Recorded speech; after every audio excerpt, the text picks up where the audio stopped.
Hello guys, welcome back to my channel. This is your host Daman Singh. So in this video I want to talk to you guys about 5 things that you need to make sure when you go out and look for a property. Either you're talking to your partner or you're going with a realtor in an open house. These are things that you need to make sure before you buy a property. So before starting that, let's talk about what kind of different houses we have here in Canada. So the first one we have is a detached house. A detached house is a house that is sitting on a lot by itself. It could be a bungalow, it could be a 2-story. A bungalow is the one that has everything on one floor. The bedrooms, the kitchen, the living room, the washroom, everything is on the one floor. There's no stairs going up. The 2-story is the one that has dining room, living area, kitchen, everything on the ground floor, and the bedrooms and the washrooms are on the top. The second type of house we have here in Canada is a semi-detached. A semi-detached is the one that has one common wall sharing with the other house. Outside they look like they're one house, but in really they're like 2 different houses having 2 different entrances. The third kind of house we have here in Canada is townhouses. Townhouses are the one, let's say 5-6 houses joined together under one roof. You can call them a townhouse, you can call them a row house, you can call them a linked dwelling. The fourth kind of house we have here in Canada is condominiums, guys. A lot of you guys know what condominiums are. Back home we call them flats. They are multiple units under one building. If you like to live with other people under one roof, that's something you need to consider. Let's dig into 5 things that you gotta look for in a property. The number 1 we have on the list is needs or a wish list. Guys, it's very important to tell your realtor or the person you're dealing with what kind of house you want. What are your needs? What are your requirements? If you have kids, how many bedrooms do you want? How many washrooms do you want? Do you want a finished basement? Do you want unfinished basement?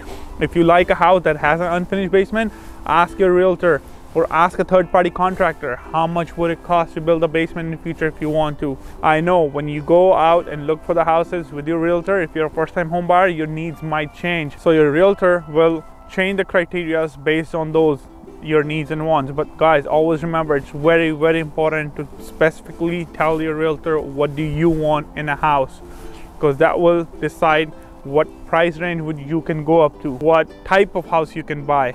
So these are the things really important, guys. The second thing is condition of the property. Guys, when you go look for a property, it's not like always all the houses look amazing or always all the houses look ugly.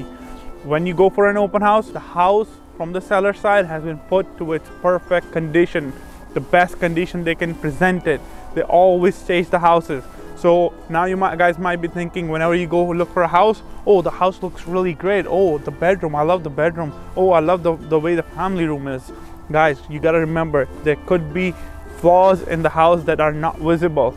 Now you must be thinking, how do we get to know about the flaws if there's any? So I'm gonna tell you there are 2 things that's by law are there. The first one is a patent defect. A second one is a latent defect. A patent defect is one that's visible to the naked eye. An untrained person can look at it and tell, okay, that's a defect.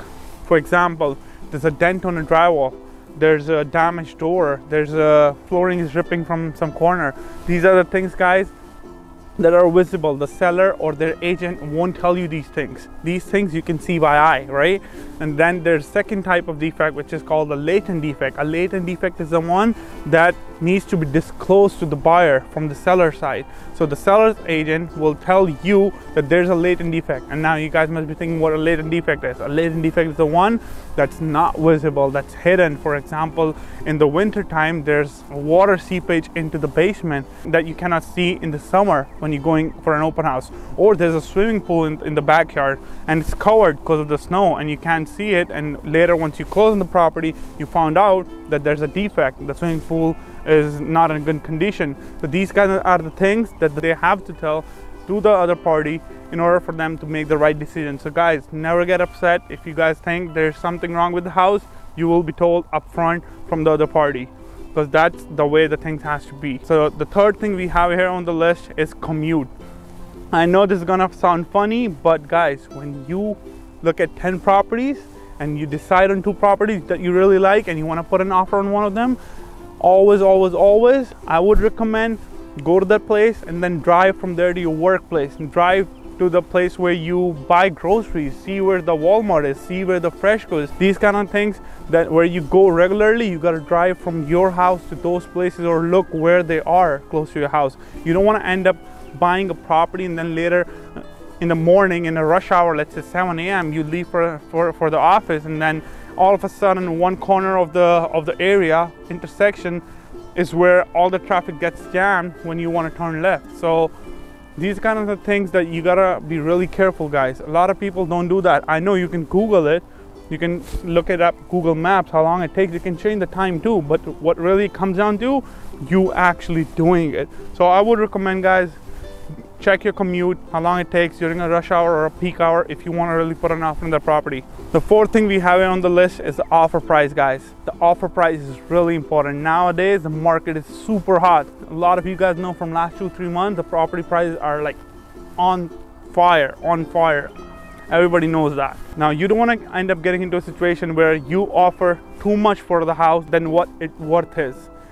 Now, in multiple situations, let's say there's 5 people putting an offer on a house, you don't want to be that person that cannot get mortgage at the end of the day.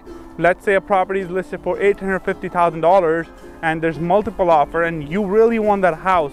So you go ahead and put an offer for $1 million. When you put 20% down, the bank will see how much the property is worth today. If the bank thinks the property is worth only $900,000, even though the market is hot, they will only lend you money up to $900,000, which means you got to put 20% down of $900,000 and the rest of the 80% the bank will pay. But the bank won't pay you that you put in $1 million. They won't pay you $100,000 for you paying overpriced just to get the house. You got to bring that money from your own pocket if you want to get that house and you want to close on that house. These are the things nobody will tell you. These are the things that your realtor is going to work with you and tell you. These are the things that I'm telling you up front right now before you contact me or someone else for a house. These are the things that, guys, really important that you got to make sure. You don't want to buy a house overpriced. The fifth thing, the last thing that I want to talk to you guys about before you go ahead and buy a house is eagerness to buy, your willingness to buy. When you go in an open house, guys, I know they're not happening right now, but even though when the market backs up, everything opens up, you go to an open house with your realtor or someone else, you don't have to say in front of the other party if a seller is there or seller's agent is there. You don't have to talk about things like, oh, I really love the bedroom, oh, I really love this chandelier, oh, I really love the way this open concept is. Right? These are the things that you should not be talking about in front of other person. Even though you're whispering with your person or your realtor, if the third person, seller or seller's representative, they hear that, this could affect you negatively, guys. How it affects negatively? Because when you get into a negotiation position, let's say house is listed for $1 million and you want to put an offer for $950, they're not going to take your offer at $950. They're not going to accept it. Reason being, they heard you talking about that you love the house. If you want to talk to your realtor, come out of the house, go in your car or get into your private space, talk there. You don't have to show the third party that how much you are willing to pay for the house because you love the house so much. So these are the things that, guys, you got to make sure before you go out and look for a house. Now you guys are fully aware that what are the few things that you got to make sure before you go ahead and look for a property or when you are putting an offer. If you're looking for buying a house or you want to sell your house, my number is down there on the screen. My poster is right here. My card is here. My for sale sign is here. You guys can contact me anytime you guys want. I'm there for you. Please do subscribe to my channel if you guys want to learn more about real estate. Also hit the bell icon and like this video if you guys really like it. So that's it for this video. I'll see you in the next one. Thank you very much for watching.